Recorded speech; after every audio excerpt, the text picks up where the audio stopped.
बिस्मिल्लाहिर्रहमानिर्रहीम। अस्सलाम वालेकुम। मैं अक्सा शेख, आप लोगों की केमिस्ट्री की इंस्ट्रक्टर। आज हमारा टॉपिक है केमिस्ट्री के चैप्टर नंबर 1 से related atomic number and atomic mass. क्या एटॉमिक नंबर क्या होता है, एटॉमिक मास क्या होता है, कैसे इसको हम कैलकुलेट करते हैं। यह आगे आपको ज़्यादा जब हम एंट्री टेस्ट जब हम करते हैं इसकी तैयारी, और हमारे पास जब बहुत सारे एमसीक्यूज इसी से रिलेटेड आते हैं, नंबर निकालो, मास निकालो, नंबर ऑफ इलेक्ट्रॉन निकालो, प्रोटॉन निकालो, न्यूट्रॉन निकालो, ये सारी चीज़ें आपके पास आती है। जब अगर आपने नंबर और मास सही से समझ लिया तो आप उसको ईजिली सॉल्व कर सकते हो। आज के लेक्चर में हम यही देखेंगे।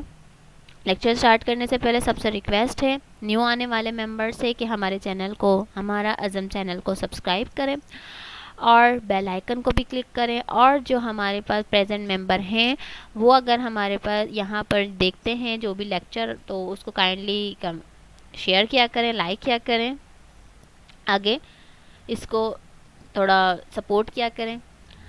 चलते हैं हम अपने लेक्चर की तरफ। Let's start lecture. What is atomic number and what is atomic mass. Atomic number क्या होता है? Represent the number of proton present in the nucleus of atom of element. किसी भी एलिमेंट के अंदर हमें पता है एटम होते हैं, एटम के अंदर न्यूट्रॉन होते हैं, न्यूक्लियस होता है, न्यूक्लियस के अंदर जो नंबर ऑफ प्रोटॉन होते हैं उसी को हम एटॉमिक नंबर कहते हैं।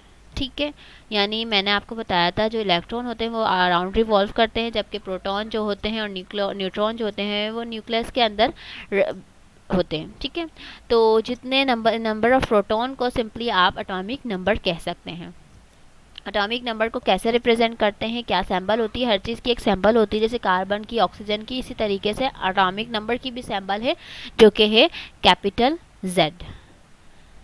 हर एलिमेंट का एटॉमिक नंबर सेम होता है, हर एलिमेंट के एटम का। ठीक है, एलिमेंट यानी कार्बन है, ठीक है, उसके अंदर जितने भी एटम होंगे उन सबका एटॉमिक नंबर जो होगा वो सेम होगा। क्यों सेम होगा? क्योंकि आपके पास नंबर ऑफ प्रोटॉन जो हैं वो सब में सेम ही होंगे। उसका एटॉमिक नंबर सबका 8 है। ठीक है, तो आपके पास नंबर ऑफ प्रोटॉन भी सबके पास 8 ही होंगे, क्योंकि न्यूक्लियस आपके पास उसके अंदर 8 ही एटॉमिक 8 ही आपके पास प्रोटॉन होंगे सब एटम के अंदर, क्योंकि सब एटम के अंदर न्यूक्लियस जो है वो सेम ही होता है, same he number of proton होंगे और same he number of neutron होंगे। जिस तरीके से आप यहाँ पर थोड़ा सा पिक्चर को जूम करके देखते हैं, यहाँ पर number of proton P is equal to 6, number of neutron 6। तो आपके पास हमको ये क्या है कि आपके पास एट Z क्या होगा, Z यानी एटॉमिक नंबर क्या होगा। तो हमें पता है atomic number number of proton को कहते हैं, तो हम इजीली बता सकते हैं आपका एटॉमिक नंबर जो है वो 6 होगा। ठीक है, आगे देखते हैं हम एग्जाम्पल में। यहाँ पर दिया हुआ है ऑक्सीजन के एटम 8 नंबर है, 8 नंबर ऑफ प्रोटॉन की वजह से उनके सब का एटॉमिक नंबर जो है सब एटम का एटॉमिक नंबर 8 होगा, Z इक्वल्स टू 8।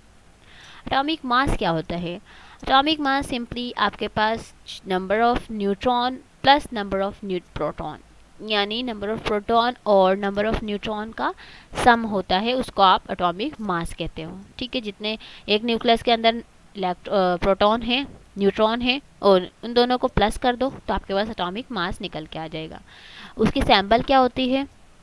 उसकी सैम्बल आपके पास कैपिटल A है, उसको कैलकुलेट आप ऐसे कर सकते हो, A equals to Z, Z आपके पास एटॉमिक नंबर है, या आप नंबर ऑफ प्रोटॉन भी कह सकते हैं, प्लस N, N क्या है आपके पास यहाँ पर नंबर ऑफ न्यूट्रॉन।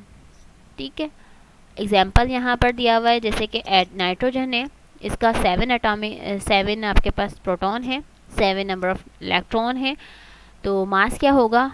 7 प्लस 7 आपके पास 14 आ जाएगा, यानी मास इसका 14 आएगा। जैसे यहाँ पर हम देखते हैं कि हमें एग्जाम्पल दी हुई है 1.1। ठीक है, इफ़ एनी एलिमेंट, किसी भी एलिमेंट के अंदर अगर आपके पास प्रोटॉन 11 है, न्यूट्रॉन 12 हैं, तो उसका एटॉमिक नंबर निकालें और उसका एटॉमिक मास निकालें। ठीक है, तो एटॉमिक नंबर डेटा हमें दिया हुआ है, यहाँ पर नंबर ऑफ प्रोटॉन कितने हैं 11, नंबर ऑफ न्यूट्रॉन कितने हैं 12, Z निकालना है और A निकालना है। Z यानी आपके पास एटॉमिक नंबर निकालना है, एटॉमिक मास निकालना है। अब हमने यहाँ पर निकाला है कि Z आपके पास क्या है कि नंबर ऑफ प्रोटॉन। ठीक है, नंबर ऑफ प्रोटॉन कितने हैं 11 है, तो आपके पास number of proton atomic number भी आपके पास 11 आएगा। एटॉमिक मास क्या है, सम होता है z प्लस n। z आपके पास निकल गया है, या फिर आप नंबर ऑफ प्रोटॉन भी कह सकते हो 11 है, और नंबर ऑफ न्यूट्रॉन आपके पास 12 है। 11 प्लस 12 करेंगे तो 23 आ जाएगा। तो 23 आपके पास एटॉमिक मास निकल के आ जाएगा। सेकेंड एग्जाम्पल देखते हैं। How many number of proton and neutron are there in atom having A is equals to 40, Z is equals to 20। यहाँ पर बताया हुआ है कि नंबर ऑफ प्रोटॉन हमें मालूम करने हैं और न्यूट्रॉन मालूम करने हैं, जबकि हमें यानी आपके पास एटॉमिक मास दिया हुआ है और एटॉमिक आपके पास नंबर दिया हुआ है 20। तो यहाँ पर हम कैसे निकालेंगे प्रोटॉन और न्यूट्रॉन, हमें पता है प्रोटॉन आपने निकालने हैं, तो प्रोटॉन बराबर यानी एटॉमिक नंबर जो बराबर होता है वो नंबर ऑफ प्रोटॉन के बराबर, ठीक है। तो आप यहाँ पर हमें नंबर एटॉमिक नंबर 20 दिया हुआ है, तो नंबर ऑफ प्रोटॉन आपके पास यहाँ पर 20 ही निकल के आएंगे, क्योंकि एटॉमिक नंबर का मतलब भी यही होता है कि नंबर ऑफ प्रोटॉन। तो नंबर ऑफ प्रोटॉन तो आपके पास 20 निकल गए, ठीक है। नंबर ऑफ न्यूट्रॉन कैसे निकालेंगे, यहाँ पर एटॉमिक मास का आपके पास फार्मूला होता है प्रोटॉन प्लस न्यूट्रॉन। प्रोटॉन हमें मिल गए, यानी आपके पास 20 आपको मिल गए, ठीक है। और आपके पास आपको मास मिला हुआ है, एटॉमिक मास मिला हुआ है 40, ठीक है। और ये आपके पास है यहाँ पर number of neutron n।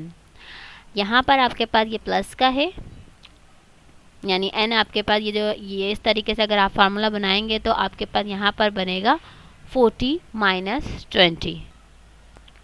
Number of neutron हम निकालेंगे तो आपके पास यहाँ पर जो है वो 40 और 20 उधर जाएगा, तो यहाँ पर आपके पास हो जाएगा माइनस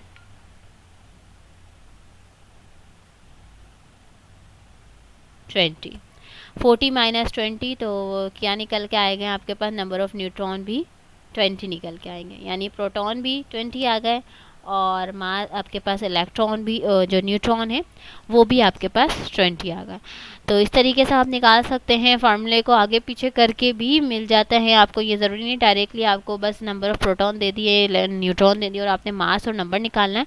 आपको कभी मास और नंबर भी मिला हुआ होगा और आपने नंबर ऑफ न्यूट्रॉन प्रोटॉन इस तरीके से आपको फाइंड आउट करने का कह सकते हैं, तो आप इस तरीके से निकाल सकते हैं, ठीक है। अगर आप इस फार्मूले को घुमाएं तो यहाँ पर नंबर ऑफ न्यूट्रॉन आप ऐसे भी निकाल सकते हैं कि यहाँ पर n इक्वल्स टू, और ये जो आपके पास a है ये तो पॉजिटिव ही रहेगा, और माइनस आपके पास ये हो जाएगा atomic mass minus atomic number बोल दें, या फिर आप यहाँ पर प्रोटॉन नंबर ऑफ प्रोटॉन कह सकते हैं, ठीक है। तो आज के लेक्चर में हमने ये देखा है नंबर ऑफ एटॉमिक मास क्या होता है, नंबर क्या होता है, इसके बारे में, उसको कैलकुलेट कैसे करते हैं।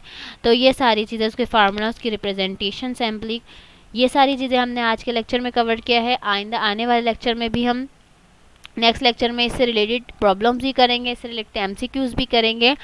अगर आपको हमारा लेक्चर पसंद आया है, समझ आया है, तो काइंडली इसको लाइक करें, शेयर करें, और अगर कोई भी कन्फ्यूजन है तो आप कमेंट में पूछ सकते हैं। अपना रखिए बहुत सारा ख्याल, तब तक के लिए दें इजाज़त, अल्लाह हाफिज़।